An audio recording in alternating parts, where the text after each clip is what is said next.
अस्सलाम वालेकुम viewers, this सेहत चैनल सबको वेलकम। मैं हूं वदील मंसूर। हमारा आज का टॉपिक है वीट एलर्जी या ग्लूटेन इंटॉलरेंस।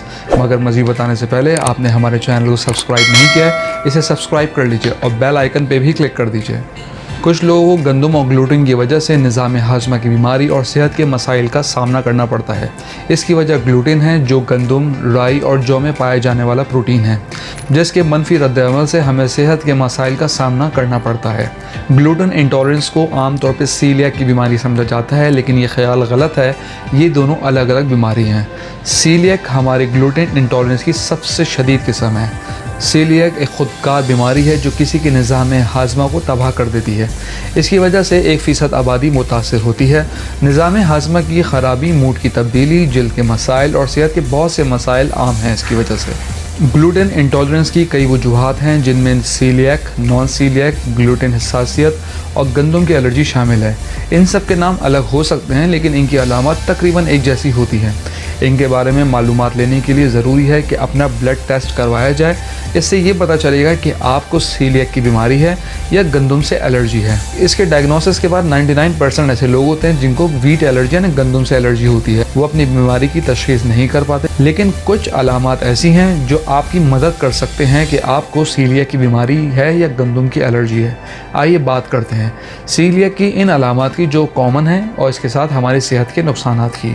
नंबर 1 है असहाल या कब्ज़ का रहना। सीलियाक के मरीज़ों में पेट के मसाइल रहना एक आम सी बात है। ऐसे अफराद ग्लूटेन खाने के बाद छोटी आंत में सूजश का शिकार हो जाते हैं। जब ग्लूटेन इन अफराद को हज़म नहीं होता या जिस्म में जज्ब नहीं हो पाता तो इन अफराद को तकलीफ असहाल या दूसरी तरफ कब्ज़ का सामना भी करना पड़ सकता है।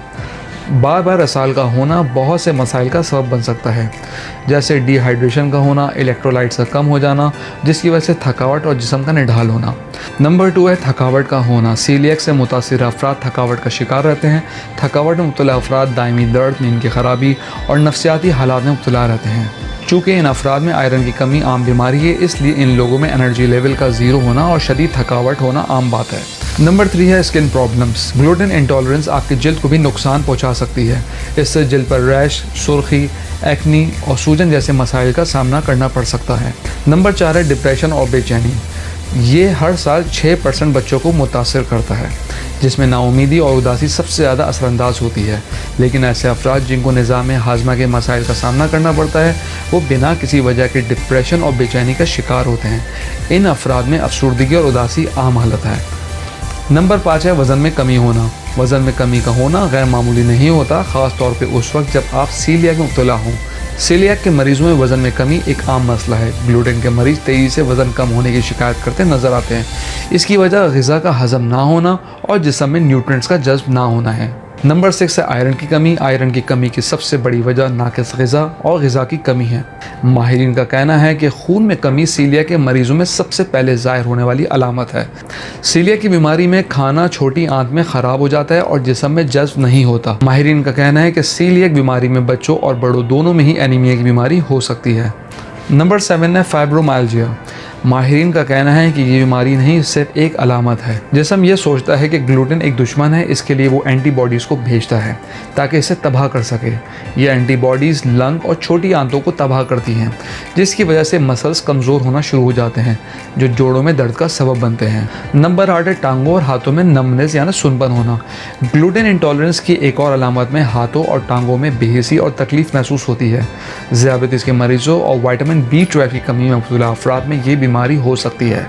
माहिरीन का कहना है कि ऐसे अफराद जो सीलियाक के मर्ज़ में मुब्तला हों, इनमें ये बीमारी होना एक आम बात है। नंबर 9 है ब्रेन फॉग होना। इसका मतलब है जहन में धुंधलाहट का शिकार रहना, फोकस ना हो पाना। ऐसे अफराद जो सीलियाक की बीमारी में मुब्तला होते हैं, इनमें सोचने समझने की सलाहियत कम हो जाती है। ये अलामत ग्लूटेन में मौजूद कुछ एंटीबॉडीज़ की वजह से हो सकती हैं, लेकिन ठीक तरह से कुछ नहीं कहा जा सकता। नंबर 10 है माइग्रेन। अगर आपको 1 या 2 घंटे में कुछ खाने के बाद माइग्रेन हो तो इसकी वजह ग्लूटेन हो सकता है और ये एक हसास अलामत है। नंबर 11 है लैक्टोज एलर्जी। अगर आपको बिना किसी वजह के दूध से एलर्जी है तो यकीनन इसे ग्लूटेन एलर्जी से जोड़ा जा सकता है। माहिरीन का कहना है कि ग्लूटेन एलर्जी के हामिल अफराद को डेयरी मसनूआत से एलर्जी हो सकती है। और नंबर 12 है निज़ाम हाजमा के मसाइल। खाने के बाद पेट में दर्द होना या गैस का होना आम बात है, लेकिन अगर आपको इस मसले से बाकायदगी के साथ दो चार रहना पड़ता है तो ज़रूरी है कि आप इस बात पर गौर करें कि ऐसे कौन से खाने हैं जो आप में दर्द और गैस का सबब बनते हैं। व्यूवर्स, आपको मज़ीद बताते चलें कि वीट एलर्जी का होम्योपैथिक में बहुत अच्छा इलाज मौजूद है, मगर इसके लिए मुख्तलिफ अद्वियात हैं जो मरीज़ के सिम्टम्स देखकर दी जाती हैं। इन अद्वियात में allium cepa, carbo veg, lycopodium, China officinalis, colocynth, apis mellifica और नेट्राम्योर वगैरह हैं। मगर ये तमाम अद्वियात मर्ज़ की मुख्तलिफ अलामात और मरीज़ के मसाइल देखकर तजवीज़ की जा सकती हैं। चुनांचे इन अद्वियात को किसी मुस्तनद होम्योपैथिक डॉक्टर के मशवरे से इस्तेमाल करें। व्यूवर्स, हम उम्मीद करते हैं आपको हमारी आज की वीडियो पसंद आई होगी। कमेंट बॉक्स में अपनी राय से ज़रूर आगाह कीजिएगा। Thank you.